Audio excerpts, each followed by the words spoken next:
Iya, baik. Assalamualaikum warahmatullahi wabarakatuh. Selamat Waalaikumsalam warahmatullahi pagi, wabarakatuh. salam sejahtera buat kita semua, salam sehat. Saya mau share dokumen, Pak Sudadi. Kita Ya, langsung saja. silakan. Eh, Speaker, chatnya.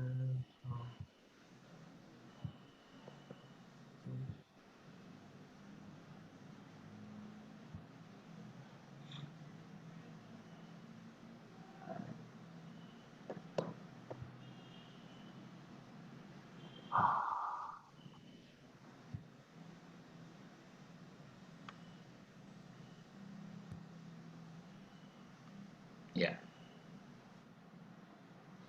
Ya.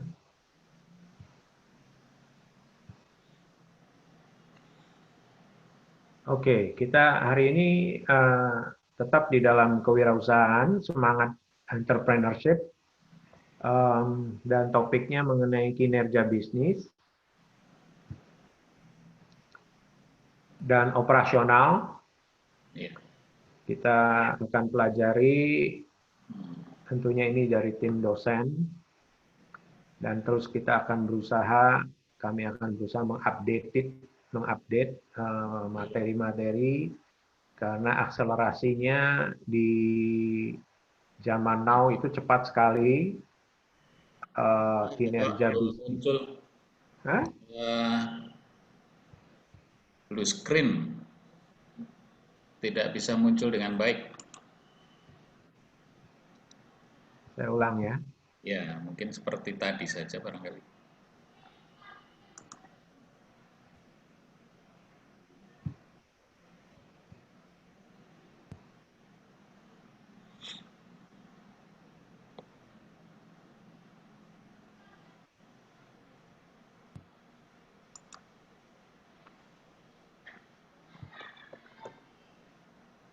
Oh, nggak bisa juga.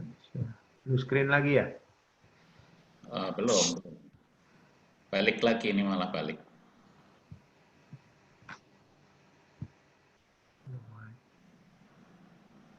Ya, coba.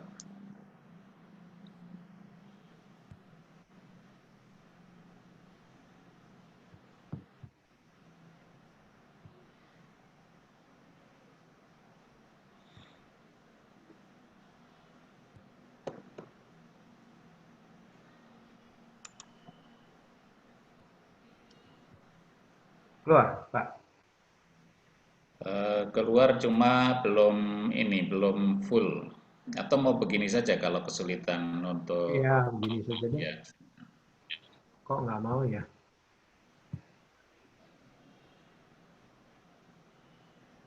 Oh, ya masih blue screen.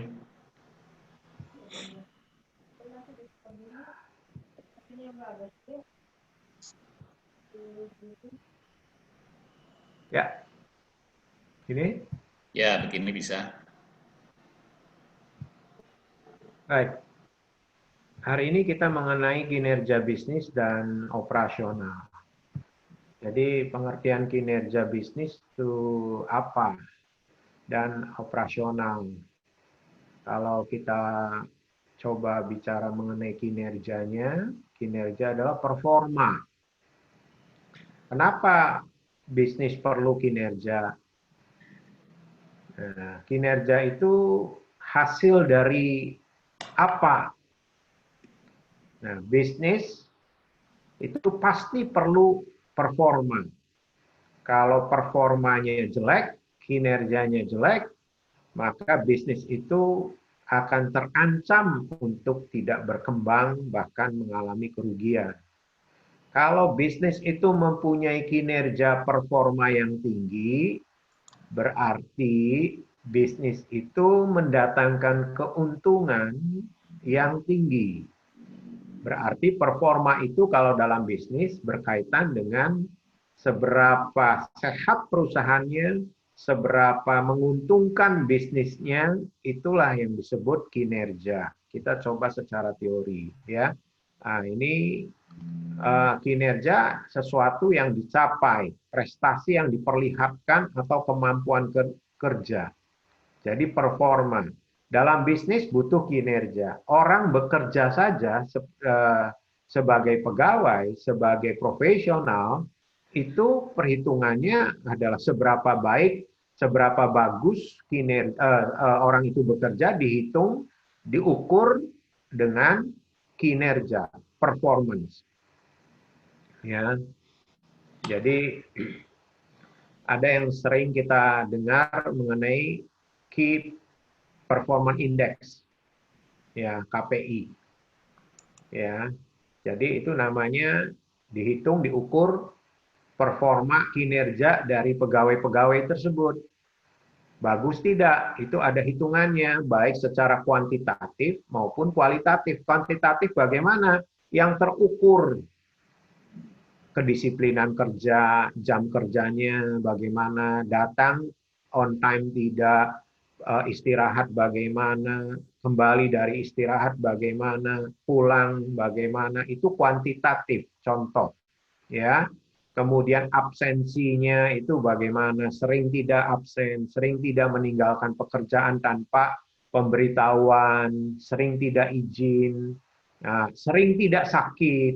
Jadi sakit itu bukannya tidak boleh, tetapi sakit kesehatan juga harus dikelola.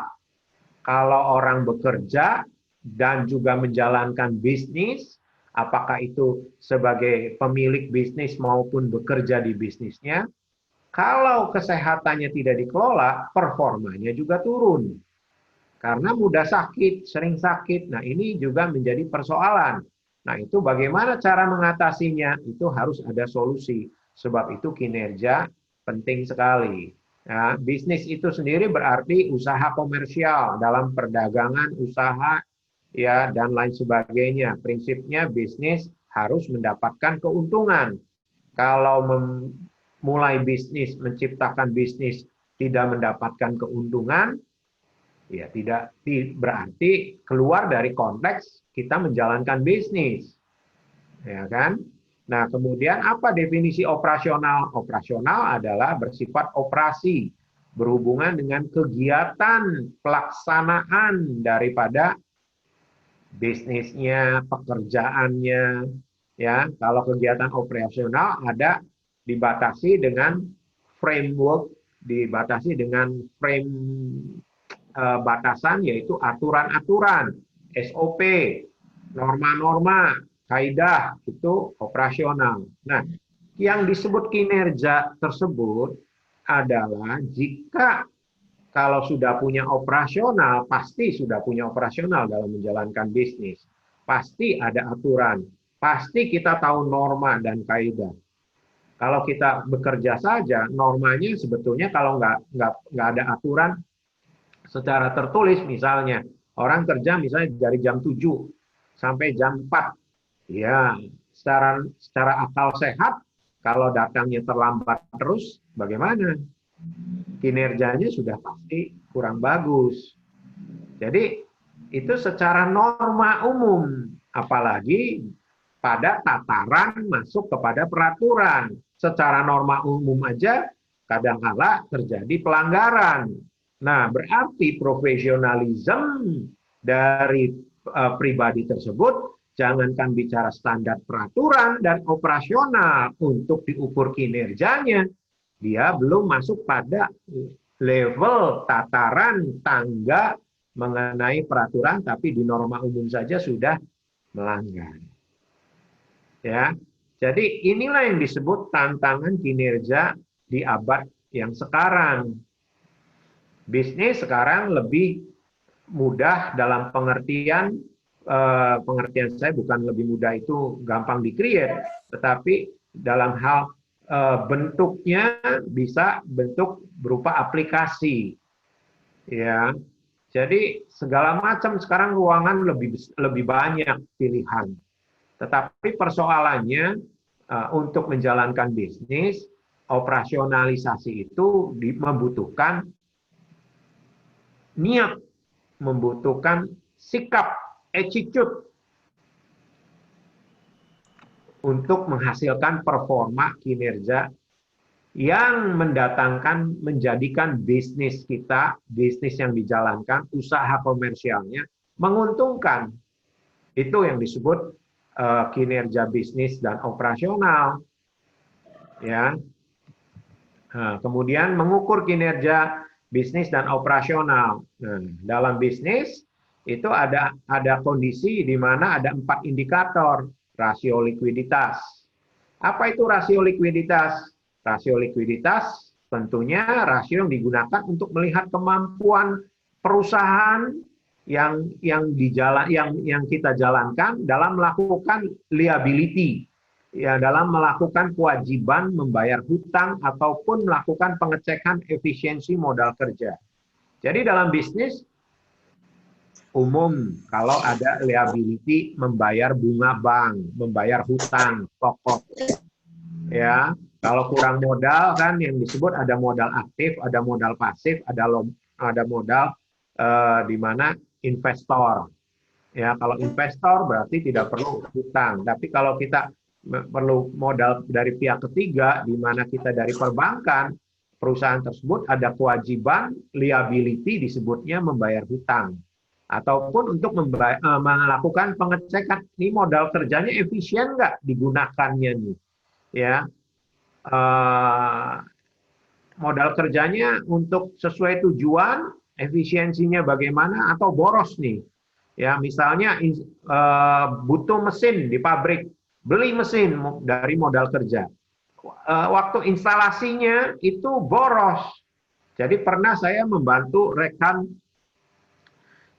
membuka bisnis, ya, menjalankan bisnis. Ya, bisnisnya berkaitan dengan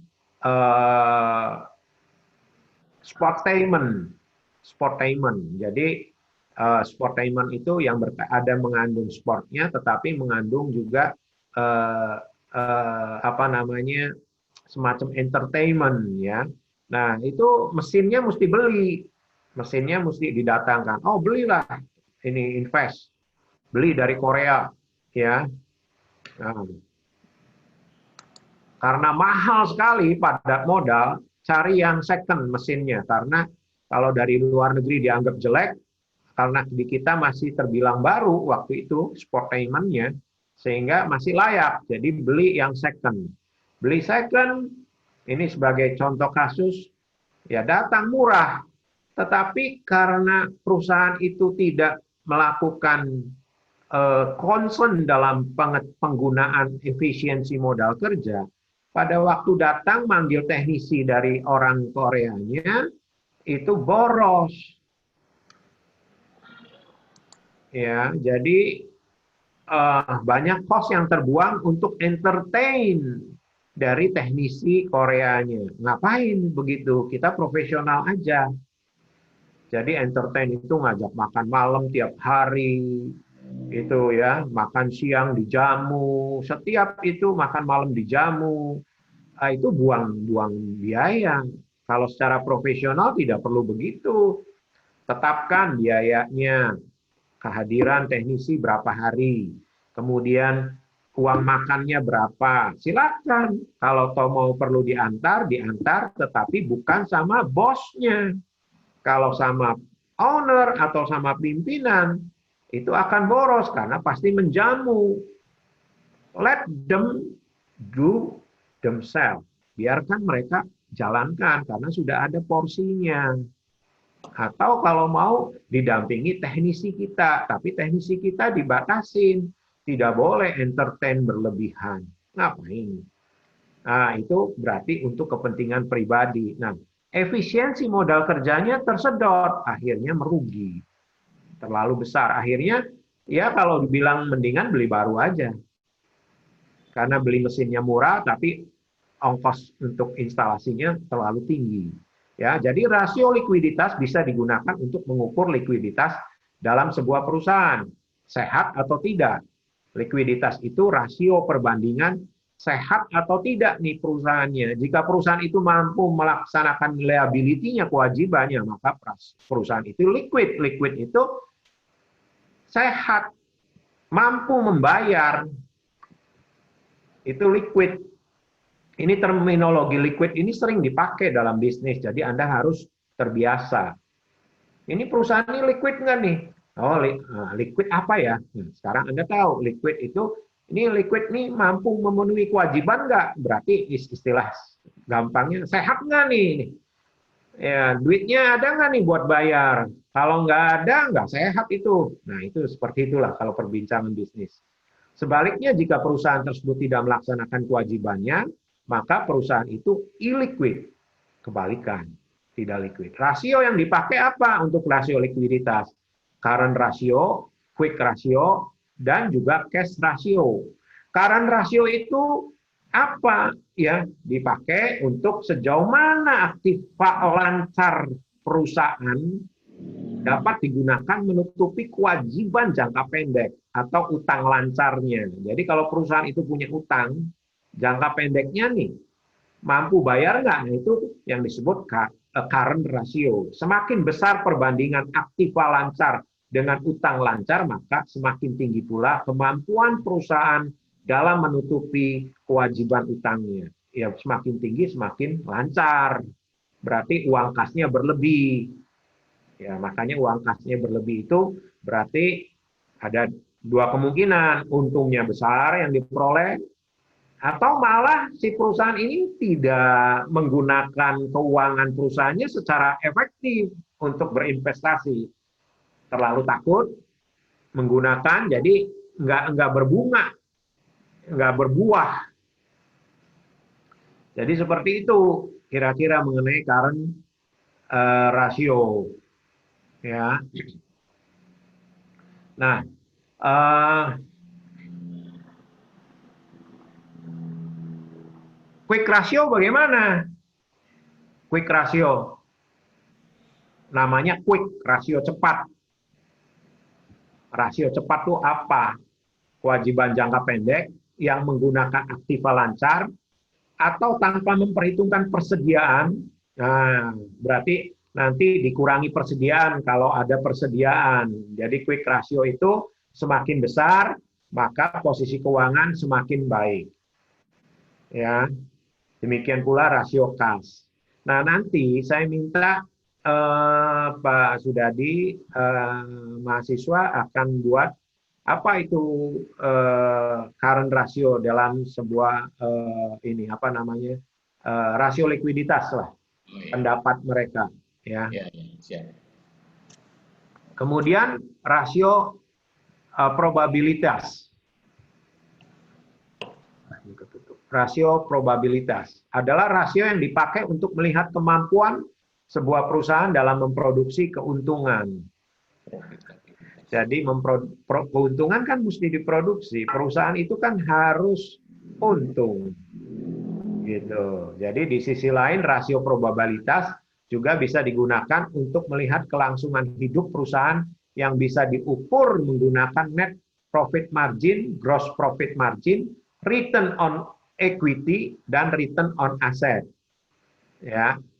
Pada prinsipnya rasio probabilitas, ya. Jadi untuk mengukur lifetime dari perusahaannya itu dan mengukur ini perusahaan ini bisa bertahan berapa lama, bagus enggak.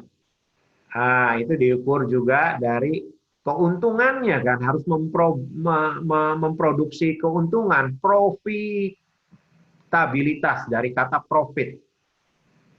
Ya. Profit berarti keuntungan. Ingat, kita buat bisnis harus profit.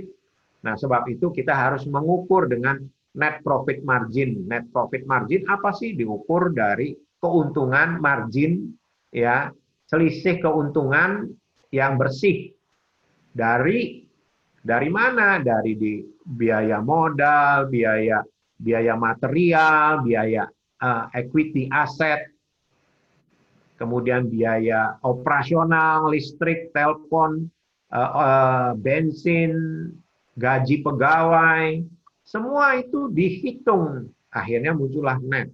Gross bagaimana? Gross itu profit kotor. Jadi kalau profit kotor itu belum dipotong dengan begitu jual,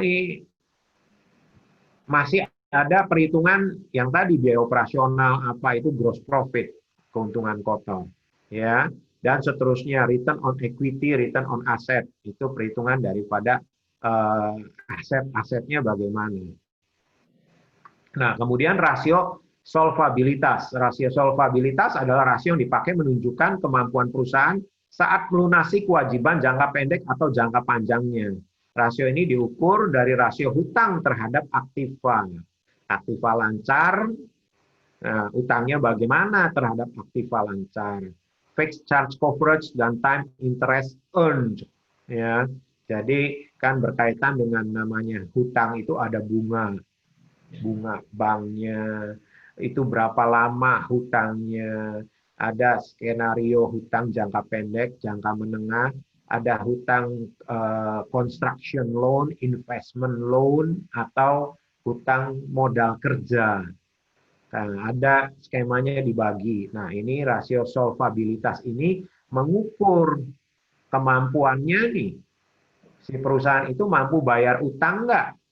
Nah, biasanya pencairan hutang kalau besar skemanya hutang yang jangka pendek dicairkan dulu, withdraw disebutnya, ya. Kemudian jangka menengahnya belum dicairkan, tetapi sudah ada agreement dikasih hutang, misalnya total 10 miliar, ya.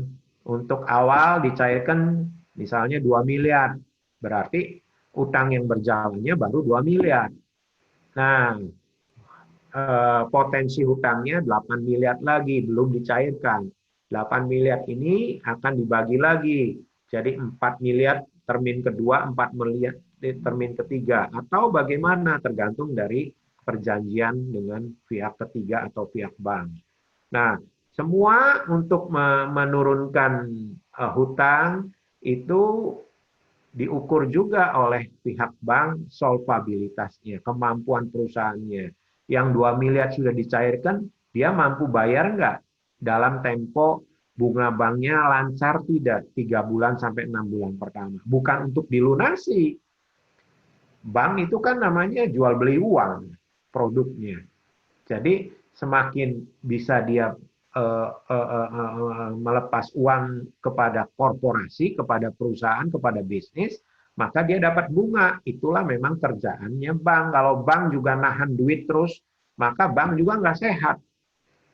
Ya, baru-baru ini kemarin Menteri Keuangan kita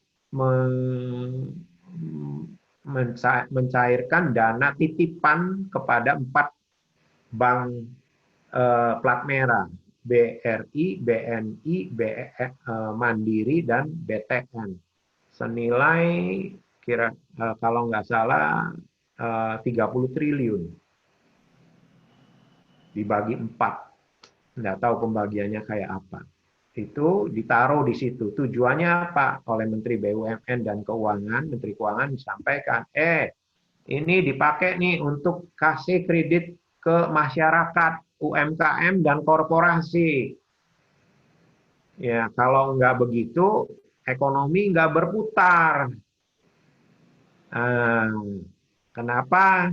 Memang masyarakat butuh modal dalam situasi pandemi melalui usaha mikro, kecil, dan menengah. Bunganya subsidi ya. Seperti itu. Jadi bergerak roda ekonomi. Makanya kesempatan sebetulnya ada informasi seperti ini. Kalau mahasiswa punya kecerdasan di dalam bisnis lebih lagi dan kemauan, keberanian, ya mulai. Karena pemerintah sekarang sedang menggelontorkan uang 30 triliun khusus untuk 4 bank yang plat merah. Ini contoh informasi terakhir dan ini konkret. Ya, di dalam moneter saya coba memantau juga ya.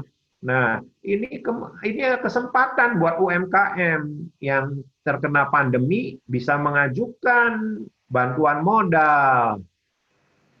Nah, jadi kalau informasi ini membangun kecerdasan dan action ya. Tetapi bank akan menilai solvabilitasnya, kemampuannya. Nah, kalau UMKM ya dibantulah perhitungannya. Kan seperti itu. Kemudian yang keempat rasio aktivitas. Rasio aktivitas digunakan untuk mengukur tingkat penggunaan aktiva atau kekayaan sebuah perusahaan. Perusahaan itu kan di laporan keuangannya ada kekayaannya, ada aset. Asetnya bagaimana? Ya, kalau semakin besar asetnya, maka semakin bagus perusahaan itu. Ya. Nah, kemudian manfaat menggunakan analisis rasio keuangan bagi manajemen maupun pemilik perusahaan sebagai alat ukur dan penilaian kinerja bisnis. Memberikan langkah-langkah untuk perbaikan bisnis menjadi informasi untuk melakukan proyek di masa mendatang. Meningkatkan kredibilitas dan akuntabilitas suatu bisnis. Ada satu perusahaan konstruksi yang milik negara, itu bagus sekali. Ya, di Indonesia baru satu-satunya yang bisa mendapatkan kontrak pekerjaan konstruksi dari internasional, bahkan nilainya tahun 2019 hampir 100 triliun kontraknya. Itu berarti perusahaan itu kinerjanya meskipun plat merah hebat sekali. Tahun 2020 sudah mendapat suatu proyeksi kontrak kerja hampir 60 triliun. Sehingga kinerja perusahaan konstruksi BUMN ini dinilai bagus. Nah, itulah yang disebut akuntabilitas dan mampu melaksanakan satu proyek untuk di masa mendatang. Ya, kemudian apa saja langkah yang diperlukan kinerja? Ini teori transparan, kemudian suasana kerja kondusif, ya, hak karyawan, komunikasi yang baik, kemudian bagaimana tips membangun tim kerja, nah, semangat dan etos kerja. Sekali lagi yang disebut kinerja itu bukan hanya untuk pebisnis, bukan hanya untuk pengusahanya saja, pemilik modal, tetapi untuk tim kerjanya, untuk pegawainya. Kalau kinerjanya nggak bagus, maka tidak menghasilkan keuntungan yang diharapkan. Siapa? Bukan, lah itu kan kinerjanya bosnya. Bukan. Kinerja daripada seluruh entitas. Dari office boy, dari satpam, dari bagian produksi, bagian keuangan, bagian marketing, bagian penjualan salesnya, bagian pengiriman, services, customer services, semua entitas harus memiliki kinerja yang maksimal sehingga perusahaan itu menghasilkan keuntungan. Nah, untuk mendapatkan kinerja yang maksimal, itu tim kerja semua entitasnya, ini tipsnya. Semangat dan etos kerjanya yang benar, nggak usah disuruh-suruh terus. Nggak usah suruh diingetin terus, ini kamu kerja ini hari ini. Ini semua adalah bicara mengenai performa. Kemudian unity, kebersamaannya. Ya. Kemudian tujuannya sama.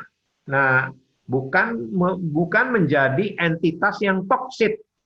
Pernah saya adakan video.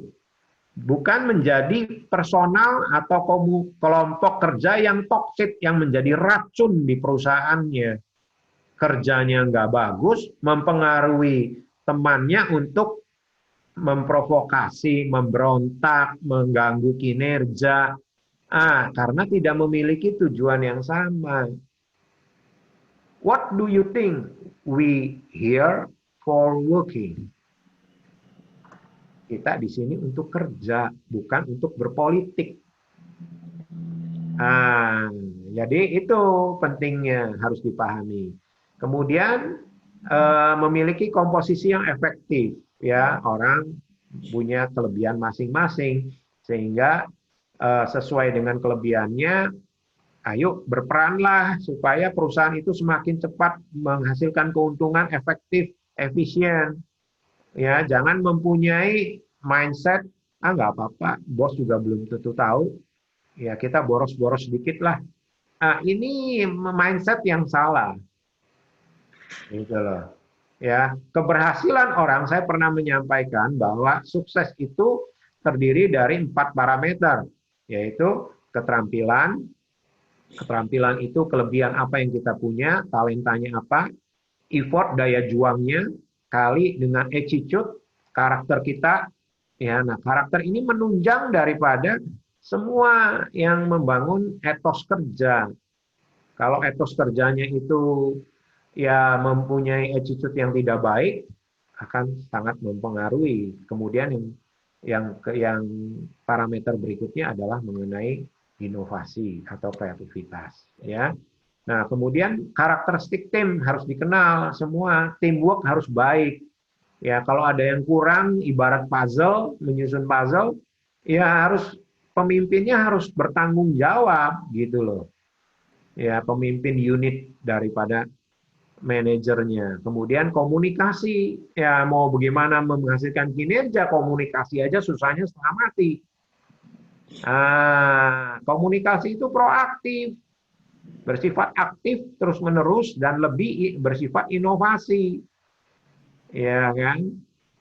Jadi ini yang menjadi sering problem di dalam memperhitungkan kinerja. Saya rasa itu, nah saudara, ini saudara untuk memahami lebih dalam mengenai ini ada di page 3 ya, bicara rasio.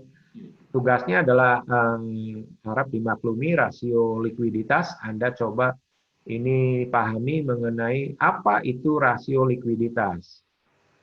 Ya, berikan contoh pertanyaannya mengenai current ratio, quick ratio, dan cash ratio. Kalau definisi rasio likuiditas sudah ada. Nah, pertanyaannya, tugasnya adalah berikan contoh current ratio, quick ratio, dan cash ratio. Ya. Kemudian jelaskan mengenai net profit margin. Nah, kalau ini jelaskan gross profit margin, return on equity, dan return on asset.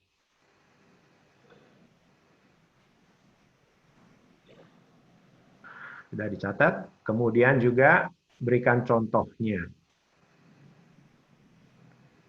Kemudian juga apa disebut aktiva? Aktiva itu apa? Kemudian fixed charge coverage dan time interest earn itu apa? Itu aja ya.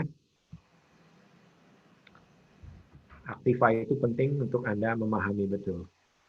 Saya rasa itu sebenarnya di luar konteks ini kalau mengenai platform aplikasi sebenarnya ada peluang-peluang kalau Anda coba lihat di kota Cirebon.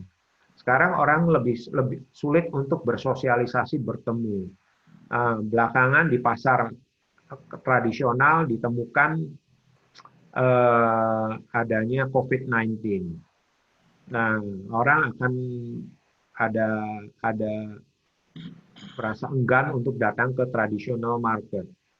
Nah, sebenarnya mahasiswa yang sudah bisa itu, saya mempunyai ide harusnya bikin aplikasi, platform, di mana aplikasinya pasar tradisional, isinya pasar tradisional, tetapi berbasis platform. Nah itu, ya nanti kalau mau kita diskusi soal itu, gimana isinya, apanya. Ya, saya ada ide supaya bisa doing business. Ahmad barangkali dan kawan-kawannya bisa menginisiasi, itu boleh saja kita diskusi di forum Zoom di luar mata kuliah. Saya rasa itu, saudara-saudara, hari ini biar bisa Pak. Terima kasih atas perhatian saudara semua. Salam sehat untuk keluarga. Wassalamualaikum warahmatullahi wabarakatuh. Ya. Ada pertanyaan Bapak di menu chat dari Rizky Maulana. Ya.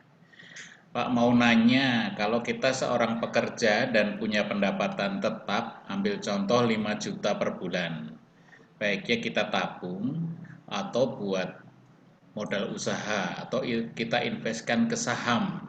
Nah, Bagus sekali pertanyaannya, Ricky, mau mana? Ya, kalau kita punya income, 5 juta per bulan. Ya, kemudian kita potong eh, kita potong untuk biaya operasional kita, ya. Nah, lebihnya kita mau tabung atau modal usaha atau invest saham. Bagaimana? Atau kita diemin aja dari di tabungan. Nah, pilihan itu kembali kepada saudara semua, tetapi saya mau kasih gambaran. Kalau tabungan berarti kan namanya tabungan, berarti eh, bunga pendapatannya dari bunga. Nah, kalau bunga tabungan memang kecil, tetapi cenderung relatif lebih aman, ya kan? Kalau modal usaha sebenarnya dibandingkan dengan saham sama saja, diputar supaya tabungan itu bisa lebih dari bunga bank tabungannya. Kalau misalnya sekarang bunga deposito itu 7% setahun, berarti kalau kita punya uang 5 juta per bulan dipotong 2 juta, jadi sisa 3 juta, 7% per tahun, tapi bukan per bulan. Ya, ya kita mau menerima nggak segitu? Cukup nggak? Nah, kemudian jiwa entrepreneurnya bagaimana? Berani taking a risk nggak? Berani mengambil resiko nggak? Apakah dari 3 juta itu kita manage, kita kita masukin tabungan saja 1,5 juta atau jadi money management, ya, money management MoMA terkenal di pasar modal namanya MoMA, money management, ya. Jadi portofolio itu uang kita yang ada kita kelola. Nah, kalau misalnya kita mau konservatif lebih aman, resiko lebih kecil, resikonya ini ya tak nabung. Tapi kalau kita mau, oke, resikonya kita bagi. Nah, dari sisa 3 juta, coba Anda pelajari Warren Buffett. Apakah sisanya yang kita tabung, atau kita gulirkan sebagian untuk investasi.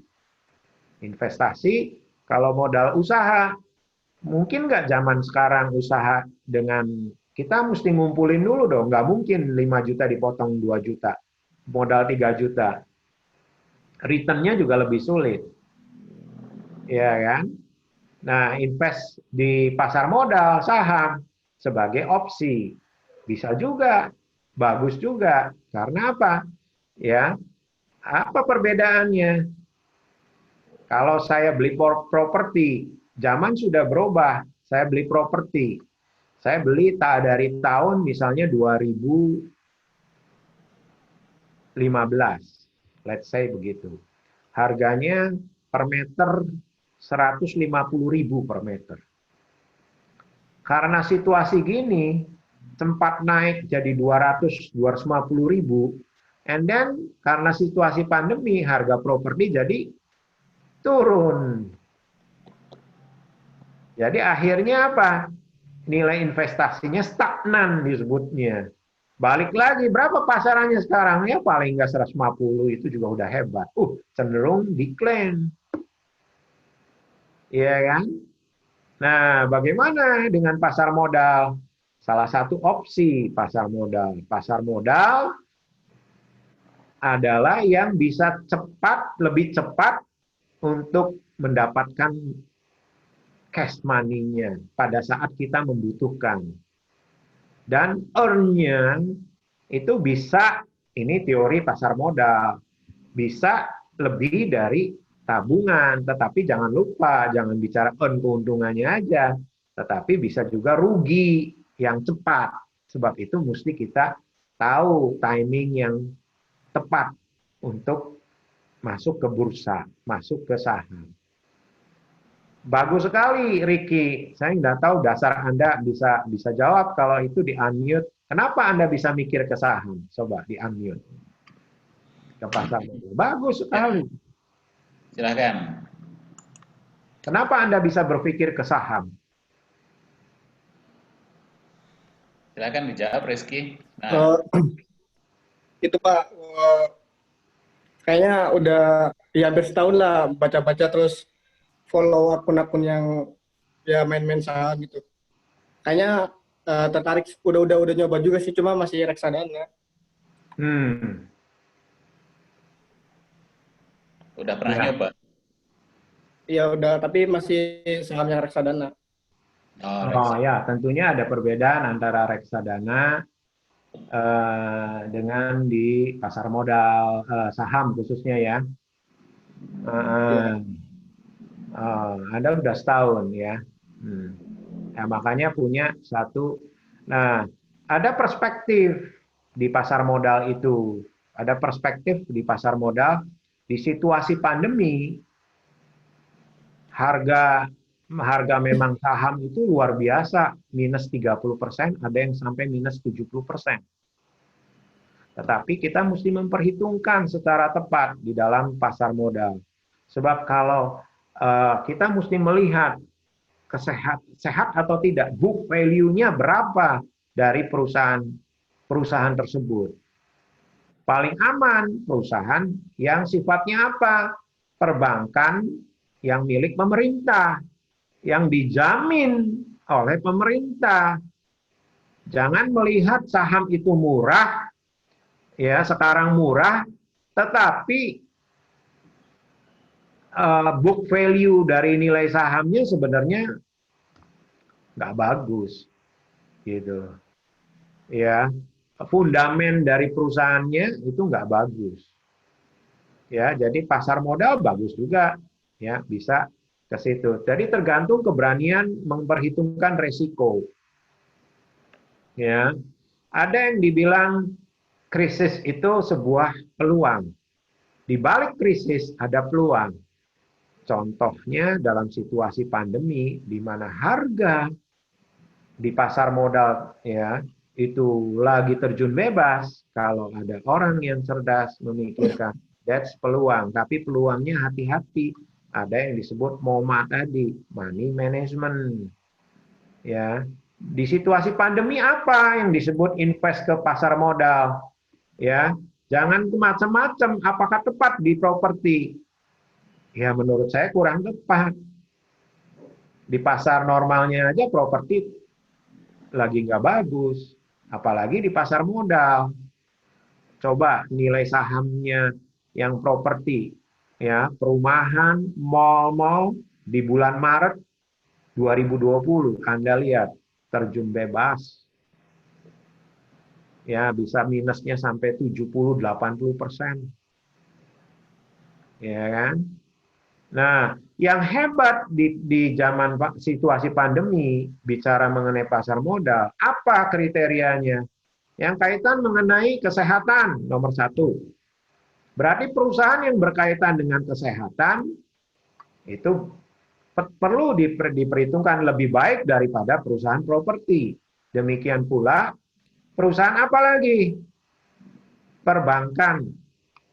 Kemudian yang berkaitan dengan yang sekarang kita sedang adakan pakai apa? Online. Operator telepon itu strong dalam situasi pandemi. Perusahaan farmasi sempat terjun tapi cepat balik kembali. Berbeda dengan yang lain. Ya, jadi balik ke pertanyaan, kalau punya uang 5 juta bagaimana? Ya, saya sudah kasih gambaran kalau nabung ya aman, kemudian pakai modal usaha usahanya apa? Yang real. Misalnya bikin makanan, kapan baliknya? Lama nggak? Ya, kalau di pasar modal juga oke, bisa sehari earn 1-2% bisa. Bisa 1-2% sehari, bisa 5%, tetapi mesti ekstra hati-hati. Ya, jadi itu harus pakai technical analysis dan seterusnya. Itu Saudara Riki jelas? Bagus kalau Anda bisa berpikir modern seperti itu. Ya.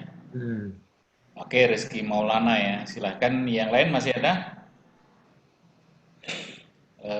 Di chatnya tidak ada. Yang mau langsung barangkali membuka mic-nya silahkan.